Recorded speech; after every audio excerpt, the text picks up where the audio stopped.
Bem-vindos a mais uma aula do módulo de Radiologia do Trauma e Emergência. A aula de hoje vai ser sobre trauma da coluna vertebral. Meu nome é André Donato, eu sou PID de Diagnóstico por Imagem. A aula de hoje ela vai ser dividida em 3 partes principais. Primeiro eu vou explicar um pouco sobre a anatomia da coluna vertebral, correlacionando com imagens normais radiológicas da coluna vertebral, para dar embasamento para vocês entenderem depois os princípios gerais do trauma da coluna vertebral, explicando o mecanismo de lesão que essas lesões se instauram, as principais fraturas, os modos em que essas fraturas acontecem. E na terceira etapa, então, eu vou falar sobre o diagnóstico em si, por imagem da coluna vertebral, falando sobre os principais exames que são utilizados, quais pacientes necessitam de exame de imagem e os principais achados que aparecem nesses exames de imagem. Em relação, então, à anatomia da coluna vertebral. Aqui nós temos essas 3 imagens da coluna vertebral em diferentes vistas. Primeiro nessa vista anterior, depois nessa vista lateral e nessa vista posterior. E na vista posterior mostrando as diferentes classificações anatômicas da coluna vertebral. Começando pela coluna cervical com 7 vértebras, a coluna torácica com 12 vértebras, a coluna lombar com mais 5 vértebras e o sacro com 5 vértebras fusionadas e o cóccix, que são essas vértebras pequenininhas aqui, que são também 4 vértebras fusionadas. E a coluna vertebral normal, ela tem essas curvaturas que são normais, começando com uma lordose cervical, uma cifose torácica, uma lordose lombar e uma cifose continuando no sacro e o cóccix. E caso você tenha uma retificação ou um aumento dessas curvaturas, isso já se torna algo patológico e que é possível de ser visto nos exames de imagem. Aqui do lado nós temos uma vértebra torácica típica, em que a gente dá para dividir anatomicamente ela na porção anterior dela com o corpo vertebral e a porção posterior com esses elementos posteriores. Então o corpo vertebral é onde uma vértebra, ela através do disco intervertebral se liga anteriormente à de cima e à de baixo, e essa parte mais robusta da vértebra, e os elementos posteriores com o processo espinhoso, que é essa parte que a gente consegue encostar colocando a mão na nossa coluna vertebral, e outros elementos posteriores que ligam as partes anteriores da vértebra nas partes posteriores, como por exemplo o pedículo, que é essa parte, e a lâmina, que liga os processos transversos da vértebra para o processo espinhoso. Aqui nós temos esse processo articular, que é onde uma vértebra se liga à outra de cima, também tem um processo articular inferior, esse é o superior, e as fóveas costais, que é no caso das vértebras torácicas, que é onde uma vértebra torácica se liga às costelas. Aqui nós ainda temos o forame vertebral, que é a porção bem central da vértebra para proteger bem uma estrutura muito nobre que passa aqui dentro, que é a medula espinhal, né? Então ela tem que ser bem protegida, por isso que ela fica posterior a esse corpo vertebral bem robusto e também a todos esses elementos posteriores que visam conter essa medula e proteger ela. Aqui a gente consegue, através dessas 2 imagens, correlacionar um pouco da anatomia com a anatomia radiológica normal da coluna vertebral. Então aqui uma incidência em perfil e uma outra incidência que é chamada incidência transoral. Então nessa incidência em perfil aqui essa imagem explica bem os principais achados e anatômicos que a gente tem que saber olhar na radiografia, no caso aqui, né? Então aqui nós temos uma coisa importante aqui, numa radiografia em perfil, é sempre importante que todas as vértebras cervicais estejam bem aparentes, então é o que mostra aqui. A gente consegue ver desde o atlas, que fica aqui em cima bem próximo ao osso occipital, até C7, inclusive T1 aqui já. Então é importante também no perfil conseguir analisar essa transição entre C7 e T1. Então aqui a gente consegue ver todos os corpos vertebrais alinhados, provavelmente um exame normal, todos os processos espinhosos alinhados também. Então aqui a porção anterior das vértebras junto com a porção posterior dessas vértebras. E aqui alguns achados que são importantes da gente saber analisar. Então, por exemplo, aqui no 2 a gente consegue ver o processo espinhoso de C7, processo espinhoso de C6, C5, C4, C3, C2 e até C1 aqui. E aqui no 8 também, que é uma coisa importante da gente saber ver, que aqui é o atlas, a C1, que é a vértebra que fica articulada com o osso occipital, que é o osso mais posterior do nosso crânio. Então aqui a gente também tem no 7 o processo odontoide, que é a porção do axis, que é a vértebra 2, que se articula com C1. E em relação ao processo odontoide, é que essa imagem dessa radiografia incidência transoral, o objetivo dela é justamente esse, conseguir analisar tanto o atlas, que seria essa parte, como o processo do axis que se articula com o atlas, que é esse processo odontoide. Ele tem esse nome porque parece um dente, processo odontoide, em que a gente consegue ver ele muito bem nessa incidência. Aqui nessas duas imagens, aqui nessa primeira, exemplificando um pouquinho melhor essa articulação entre o atlas, que é a nossa primeira vértebra cervical, e o processo odontoide, que é pertencente ao axis, que é a nossa segunda vértebra cervical, mostrando todas as vértebras cervicais alinhadas, né, com os seus processos espinhosos. Uma coisa importante é que as vértebras cervicais elas têm processos espinhosos bífidos, então caso a gente não saiba isso, a gente pode achar que tem alguma normalidade ou alguma fratura, mas na verdade é algo comum e normal. A nossa C7 é a que tem o processo espinhoso mais comprido, então a gente consegue ver aqui nessa tomografia ao lado isso, em que a gente consegue contar aqui, ó, processo odontoide. Então aqui é C2, C3, C4, C5, C6 e C7, com o processo espinhoso sendo mais comprido. Então a gente sabendo esses pontos anatômicos, a gente consegue na análise do exame radiológico saber onde se encontra determinada fratura, determinada anormalidade vertebral. Então aqui, como eu já disse, é uma tomografia, que é o exame que eu vou falar um pouquinho mais para frente, que é pelo Colégio de Radiologia Americano, que é considerado o padrão ouro para análise de fraturas e alinhamento da coluna cervical, principalmente. Então, mostrando aqui que no exame normal que as vértebras estão todas alinhadas, tanto nas suas porções anteriores quanto nas suas porções posteriores. Aqui nessas duas imagens, a gente consegue correlacionar uma imagem de tomografia normal da coluna torácica e coluna lombar com a imagem normal de uma ressonância magnética, que também é bem utilizada, também da coluna torácica e da coluna lombar.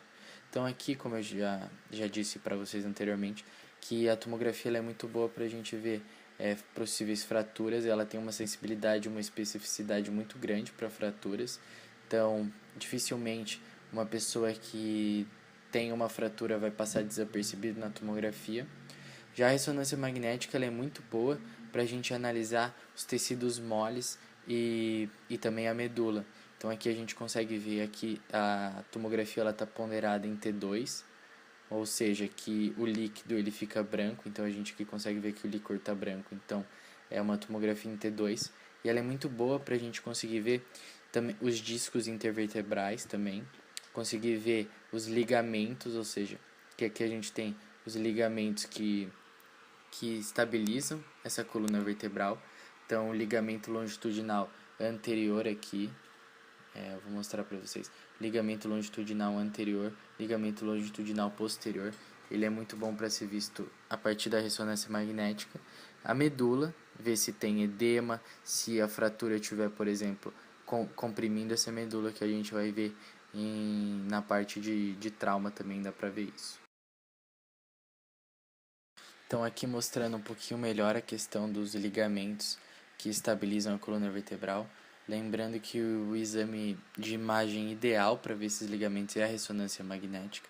Então aqui à frente do corpo vertebral, então mais anterior, a parte mais anterior da coluna, vai ter o ligamento longitudinal anterior. E no mesmo local, só que posteriormente, o ligamento longitudinal posterior. E também ligamentos envolvendo os elementos posteriores da coluna.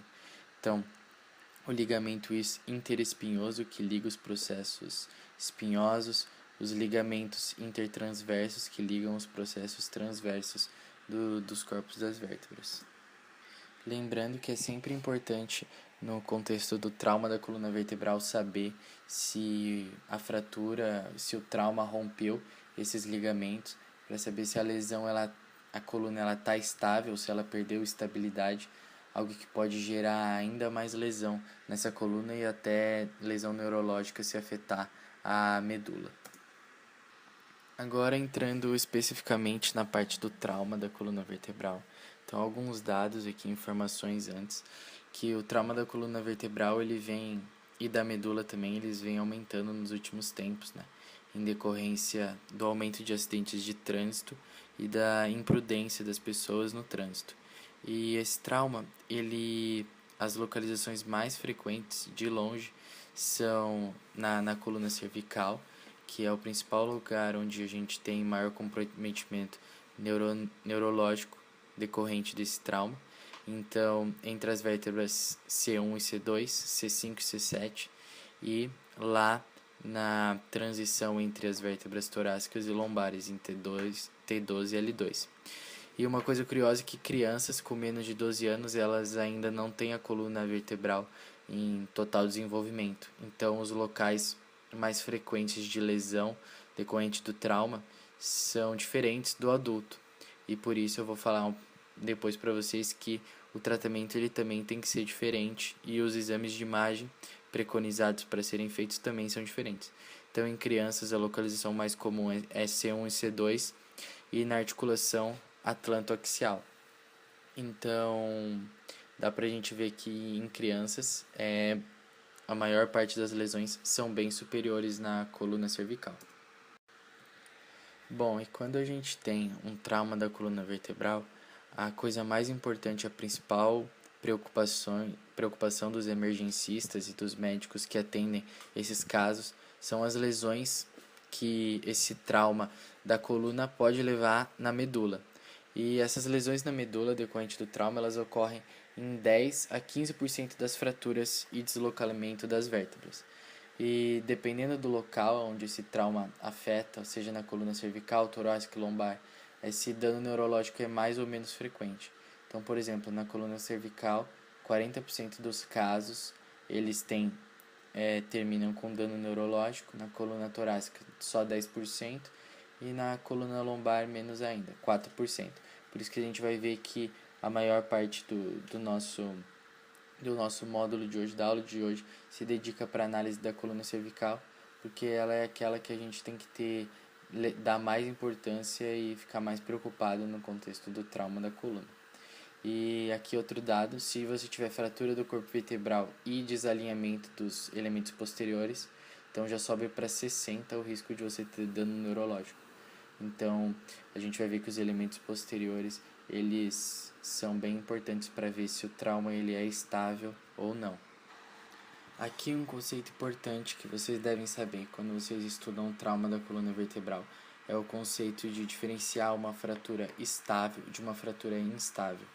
Fratura estável, como o próprio nome já diz, elas normalmente não causam deformidades na coluna e também não causam muitas lesões neurológicas. E o tratamento dessa fratura estável ele pode ser conservador, porque geralmente ela não progride essa fratura.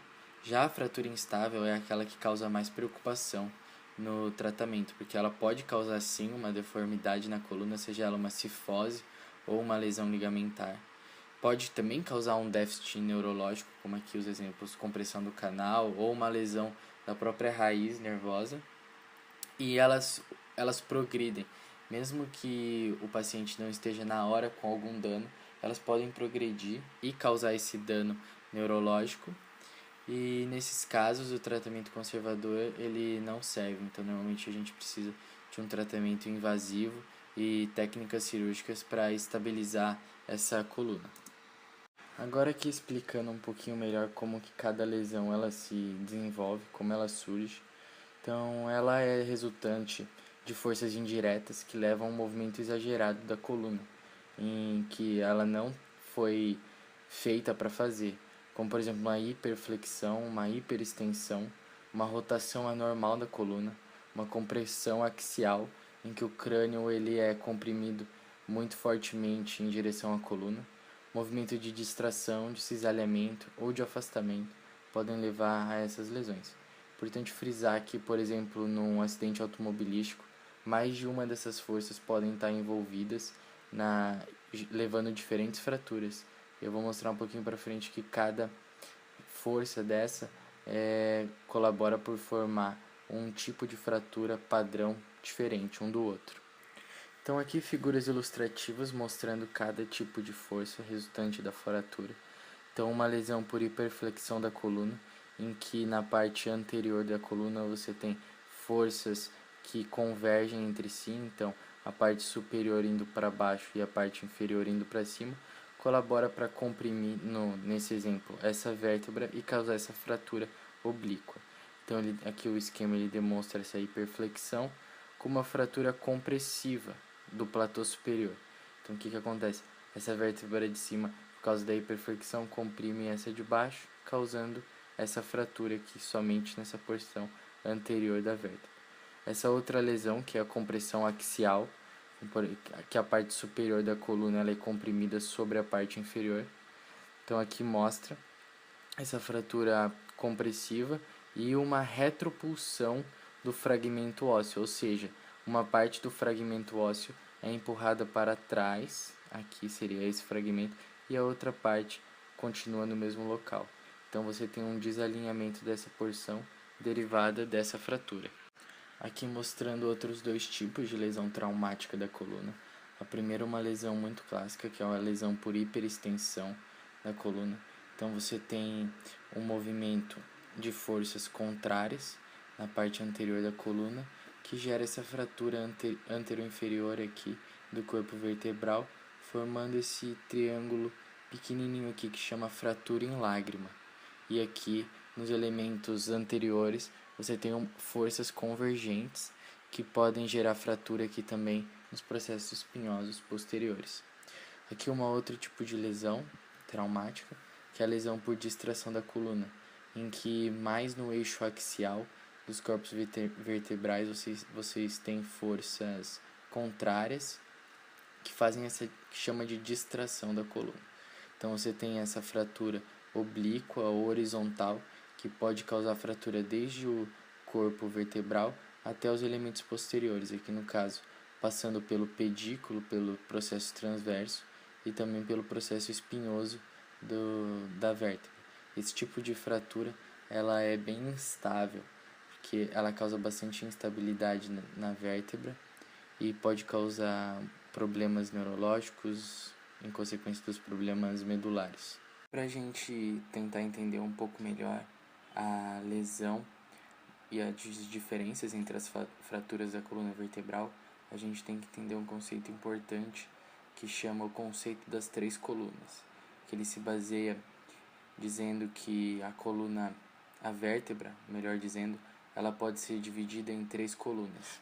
Então, a coluna anterior, que corresponderia à metade anterior do corpo vertebral, a coluna média, que seria a metade posterior da coluna vertebral e uma parte do pedículo vertebral, e a coluna posterior, que seria os elementos posteriores da coluna vertebral. Então, o processo espinhoso e as partes que fazem a articulação tanto com a vértebra adjacente quanto, no caso das vértebras torácicas, com as costelas. Então, para a gente tentar entender um pouquinho melhor, então, a coluna anterior viria do ligamento longitudinal anterior até a metade da vértebra, como eu disse, e a coluna média do metade da vértebra posterior, envolvendo o ligamento longitudinal posterior da vértebra e também os pedículos. Então, a coluna média ela vai separar a coluna anterior da coluna posterior. Então, ela funciona como se fosse uma dobradiça. Então, quando ocorre uma fratura envolvendo essa coluna média, significa que a fratura ela tem mais chance de ser uma fratura instável. ou seja, que causa mais problemas neurológicos ou mais sequelas piores para o paciente. Então, na prática, a gente vai ver que todas as fraturas que envolvem mais as partes posteriores, tanto coluna média quanto coluna posterior, elas são fraturas mais complexas e que necessitam de um tratamento menos conservador, um tratamento mais invasivo, né?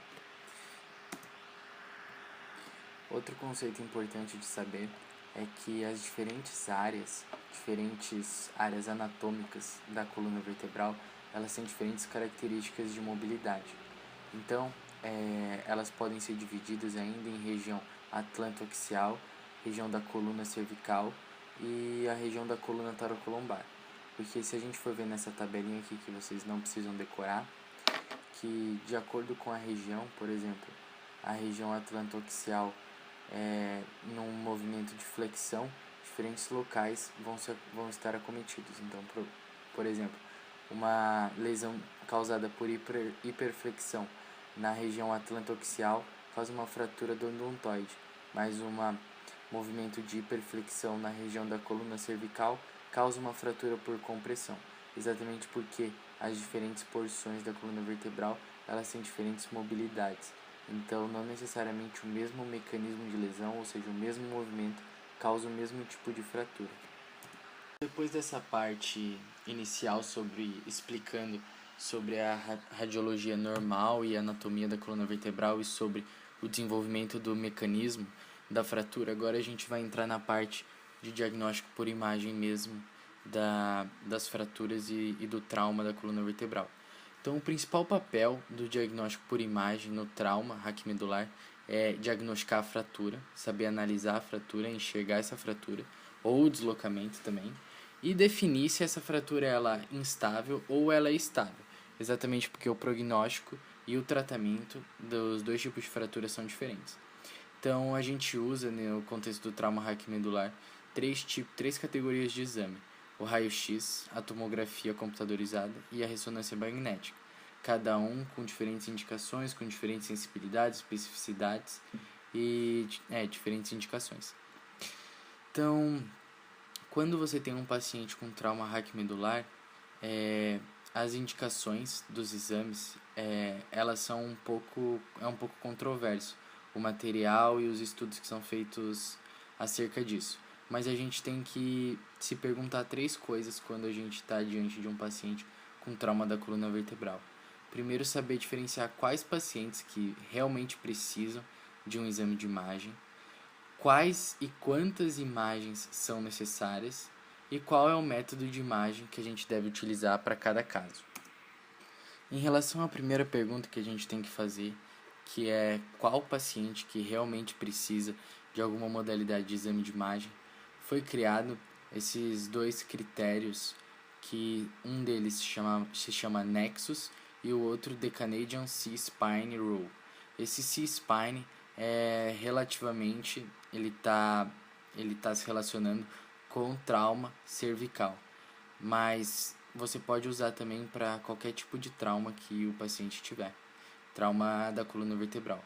Então, esse primeiro critério Nexus, ele leva em conta 5 critérios, que o primeiro é para definir se o paciente não precisa de exame de imagem. Então, ele não vai precisar de exame de imagem se ele estiver sem sinais de desvio da linha média, sem sinais de déficit neurológico focal, se estiver com estado alerta normal, se estiver sem sinais de intoxicação e também sem lesão dolorosa do tipo distração. Já o The Canadian C-Spine Rule é um pouco diferente. Ele é mais num formato de um algoritmo em que ele leva em consideração fatores de risco, fatores de alto risco e fatores de baixo risco. Então, se o paciente ele tiver algum fator de alto risco, por exemplo, for velho, idade maior do que 65 anos, ou alguma parestesia de extremidade, isso significa que ele precisa de alguma modalidade de exame de imagem. Aí, se ele não tiver nenhum fator de alto risco, aí você passa para análise dos fatores de baixo risco. Se ele também não tiver esses fatores de baixo risco, ele também faz a radiografia. Mas se ele tiver fatores de baixo risco, significa que talvez ele não precise de exame de imagem.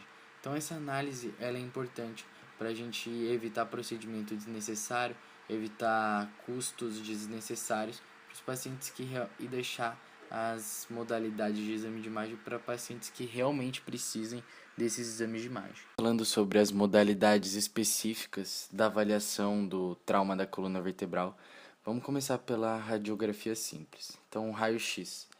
Ele, na prática, principalmente nos pequenos centros, no interior, ele é o exame que é utilizado como primeiro no manejo do trauma da coluna vertebral e muitas vezes ele é considerado a técnica de escolha para avaliação inicial desse trauma raquimedular. Mas hoje, o preconizado pela Associação dos Radiologistas Americanos diz que, mesmo para a avaliação inicial do trauma, o raio-x ele não é adequado e a tomografia computadorizada deve ser o primeiro exame de escolha para os pacientes que necessitem do exame de imagem. Então, dos pacientes que se enquadrem naqueles critérios de pacientes que precisam desses exames. Dos critérios que foram ditos previamente no último slide. E por que eles preconizam que a tomografia seja utilizada no lugar do raio-x? Porque o raio-x ele não é adequado para análise das lesões medulares e também lesões ligamentares que podem acontecer no trauma. Foi feito um estudo que o raio-x, utilizando o raio-x de 3 incidências, então a incidência de perfil, a incidência anteroposterior e a transoral, que tem um valor preditivo negativo de 99% para analisar fraturas instáveis. Ou seja, quando o radiologista faz o raio-x e analisa esse raio-x, se ele diz que não tem fratura instável, isso tem chance de estar 99% correto. Mas a gente sabe que isso é para raio-x realizado de forma adequada, analisado por um radiologista bem treinado, e mais na vida real a gente sabe que quando é utilizado o raio-x, ele pode não ver as fraturas em 20 a 57% dos casos. Por isso que a tomografia ela é muito mais sensível já para a análise e avaliação inicial do trauma da coluna vertebral. Mesmo assim, a gente sabe que o raio-x ele é muito utilizado ainda hoje, principalmente no Brasil, que é um país em desenvolvimento, em que a tomografia ela fica restrita a grandes hospitais, a grandes centros. Então é importante a gente saber analisar uma radiografia bem feita da coluna vertebral. Então, como eu já disse, as incidências mais importantes, principalmente no trauma da coluna cervical, é a incidência anteroposterior, a incidência de perfil e a incidência transoral, como a gente tem aqui nessa imagem. E uma curiosidade e uma informação importante é que a incidência de perfil ela tem que incluir todas as 7 vértebras cervicais. E às vezes, essa transição entre C7 e T1 ela não é fácil de ser bem visualizada, por causa que fica bem na área do braço do paciente. Então, às vezes, quando não dá para se analisar, a gente tem que pedir para o paciente ficar nessa posição, que chama posição do nadador, para que essa transição, que é muito importante de ser vista no raio-x, possa ser melhor feito o exame. Como já foi dito anteriormente também, essa incidência transoral é para verificar essa região atlantoaxial. Então aqui a gente tem o atlas, que é a nossa C1, e o processo odontoide do axis, então que é melhor visualizado nessa incidência transoral. E na análise da radiografia, a gente tem sinais específicos que demonstram a lesão da coluna vertebral. Aqui especificamente sobre a lesão da coluna cervical, tem alguns achados que devem ser vistos na radiografia, como por exemplo o aumento de partes moles retrofaríngeas. Então aqui quando você tem um trauma na coluna cervical, essa parte que seriam as partes moles anteriores à coluna vertebral, você pode ter um aumento dessas partes moles por causa do edema causado por essas fraturas.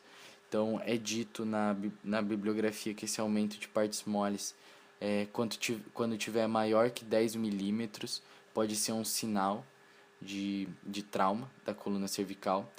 O desalinhamento das 4 linhas convexas numa incidência de perfil. Então, numa incidência de perfil da coluna cervical, a gente pode traçar essas 4 linhas, que devem sempre estar paralelas umas às outras e deve ter esse alinhamento, tanto dos elementos anteriores aqui dos corpos vertebrais, quanto dos elementos posteriores aqui dos processos espinhosos. Então, caso tenha um desalinhamento disso, também é uma coisa que a gente tem que estar atento no exame do raio-x. Também diminuição dos espaços discais, então dos discos intervertebrais, o aumento, então como já disse, da distância entre os processos espinhosos e a variação na altura dos corpos vertebrais. Esse último achado a gente tem que estar atento, porque isso pode ser comum em pacientes idosos.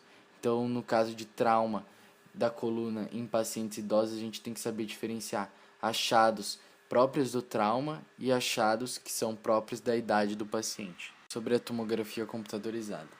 Então, hoje a gente já sabe de longe que ela é o exame mais sensível, mais específico e com maior valor preditivo negativo para a fratura da coluna vertebral.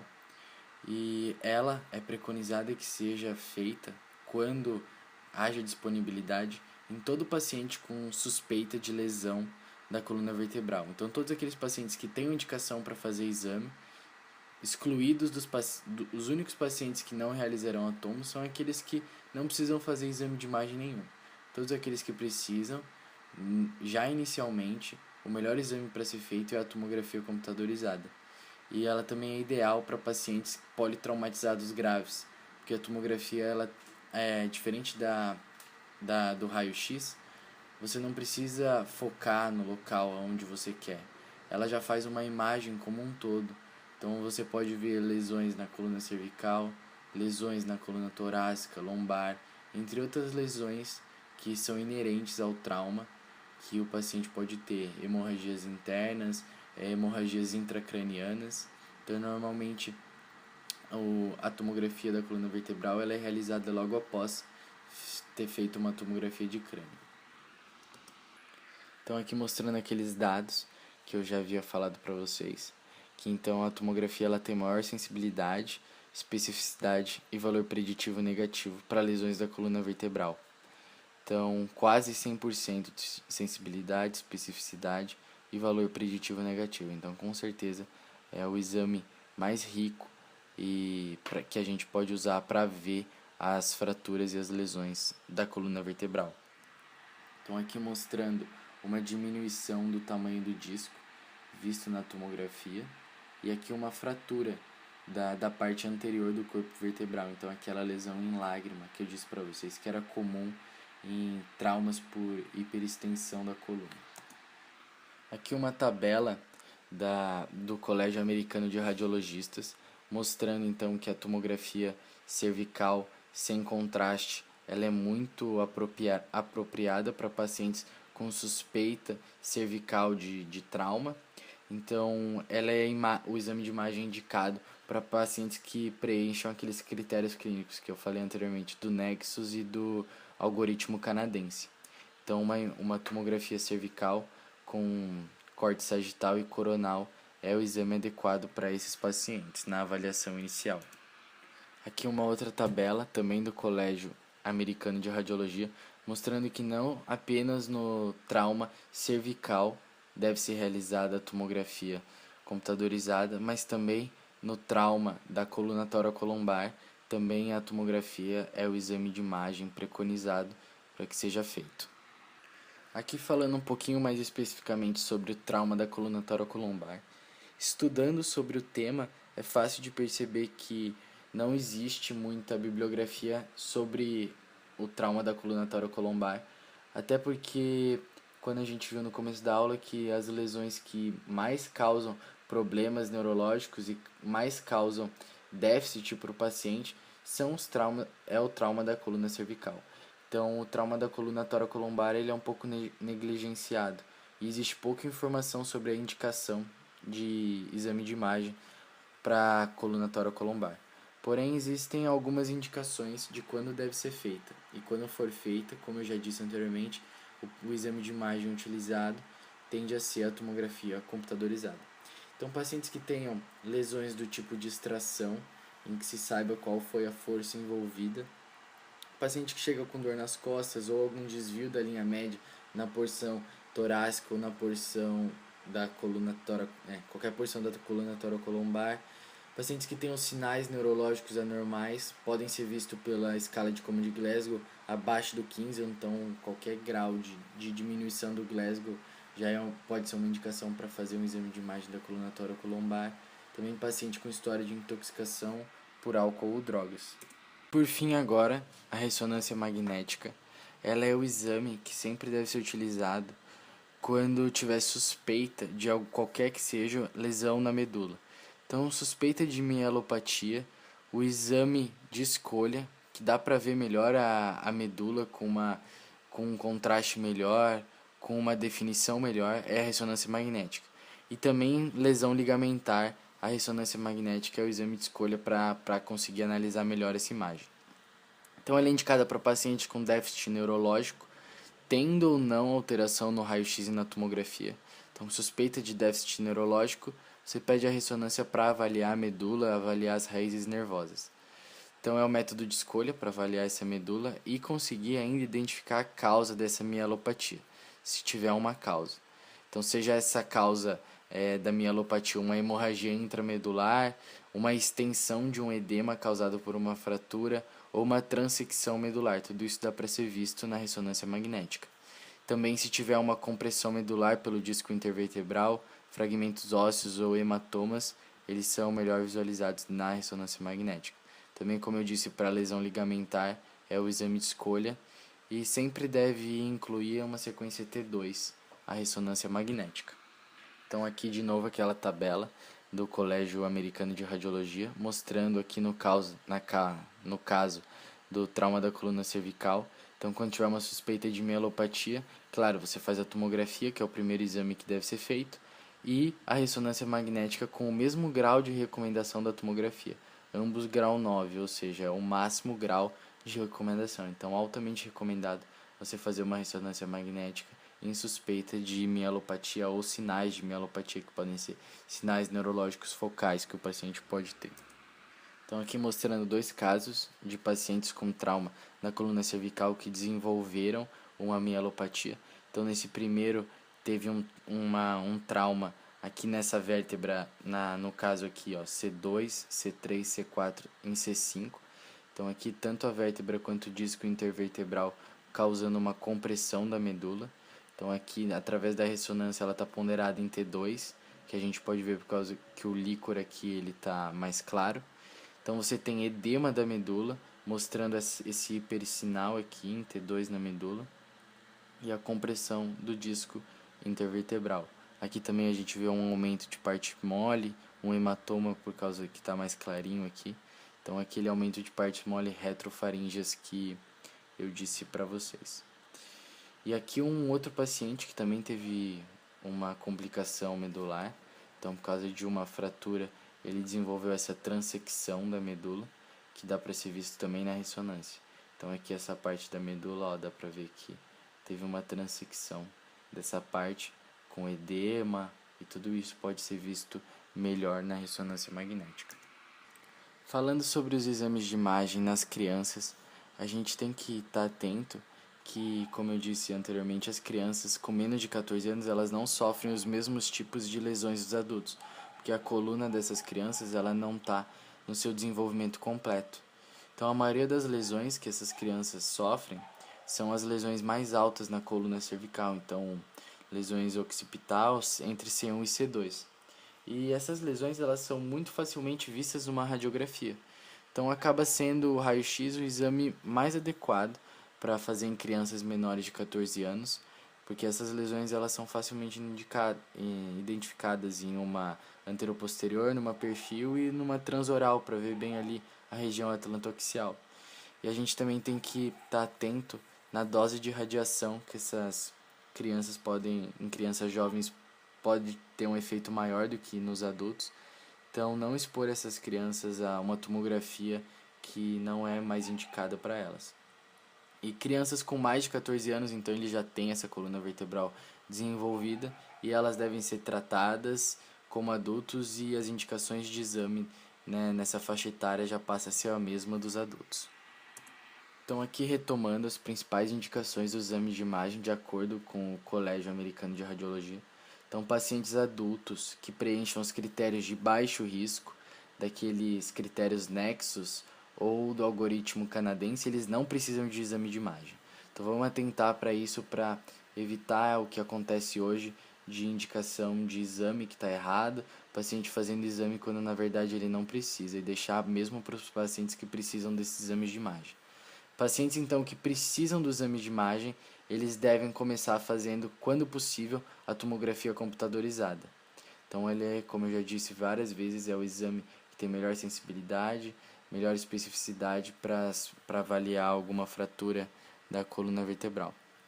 Então a tomografia da coluna vertebral ela é realizada, no caso do paciente, logo após uma TC de crânio. Então isso é bem custo efetivo, o paciente já está lá preparado para fazer a tomografia e aproveita já fazendo a tomografia da coluna vertebral. Então a ressonância magnética ela é escolha para lesões ligamentares e medulares, que ela tem melhor visualização dessas estruturas. E o raio-x, das 3 incidências, ele é feito, como eu disse anteriormente, para crianças, que é a principal indicação dele, e para adultos quando ainda você não tem opção de utilizar a tomografia computadorizada. Então está no interior, não está num grande centro, pode fazer o raio-x e depois fazer a tomografia quando ela estiver disponível. E o raio-x também ele é útil para segmento dos pacientes que não têm fratura estável, mas continuam com uma dor cervical, uma dor torácica ou uma dor lombar. Um pouquinho para vocês sobre algumas fraturas específicas, principalmente da coluna cervical, que são as fraturas que podem levar mais prejuízo para o paciente.